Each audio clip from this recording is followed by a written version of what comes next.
현대경제연구원이 발표하는 한국 경제 성장률입니다. 여러분, 지난 9월에 전망할 때는 대한민국의 연간 성장률을 2.2%까지 성장한다.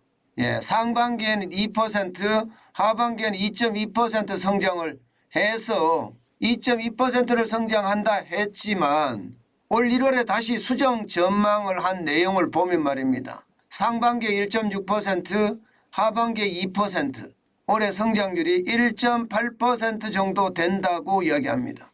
그나마 좀 후하죠. 현대경제연구원이 말입니다. 정부가 발표한 것은 정부는 1.6% 이야기했습니다. 한국은행도 1.7% 이야기를 했거든요.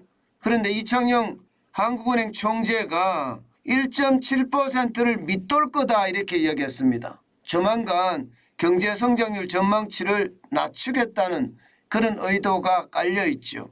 중요한 것은요. 정부가 1.6%, 한국은행이 1.7%, 그리고 현대경제연구원이 1.8%라고 하더라도 말입니다. 그 절대 수치가 저성장이라는 거예요. 1.8%도 마찬가지고요. 역대급으로 낮은 성장률입니다. 1.7%, 1.8%는요. 대한민국 경제사에서 한 6위 정도 되는 숫자입니다. 6위. 저성장의 늪에 빠졌다 이렇게 이야기할 수 있는 거죠. 글로벌 금융위기 때도 플러스 0.6%였거든요. 물론 코로나19의 위기 때는 마이너스 0.7%였습니다. 거기에 비하면 많이 성장률을 높인다고 이야기하지만 전체적인 흐름은요. 성장률의 쇼크다 이렇게 이야기할 만큼 나빠집니다. 그렇게 되면 작년 4분기죠. 작년 4분기부터 시작된 경기 침체는요. 앞으로도 한동안 간다. 그래서 제가 L자형 경기 침체라고 말씀을 드렸는데 아마 L자형 경기 침체가 한동안 갈 수 있겠다 이 생각이 듭니다. 민간에서도 1.8% 성장을 한다고 하니 전체 경제 성장률은요. 점점 떨어졌다 이렇게 이야기할 수 있습니다. L자형 경기 침체는요.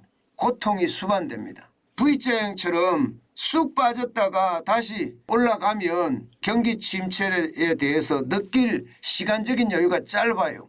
뭐 그랬나 보다 하고 넘어갈 수 있지만 L자형은 아니거든요. 계속 고통이 길어집니다. 그 고통이 길어질 때 충격도 훨씬 더 크다고 저는 생각을 합니다.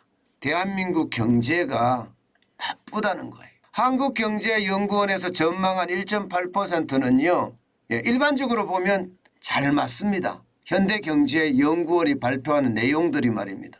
그런 차원을 감안해 보면 올해 성장률은 상반기에 굉장히 어렵다. 하반기에 조금 낫다. 이렇게 이야기할 정도로 저성장의 늪에 빠질 겁니다. 여기에 대비하는 것 반드시 필요하다. 그 말씀 다시 한번 올립니다. L자형 경기 침체 올 연말을 넘어서 내년 초반까지 간다는 이야기가 나올 정도니까요. 경기 침체의 어떤 고통은 커진다. 거기에 대한 대비가 중요하다. 그 말씀 다시 한번 올립니다.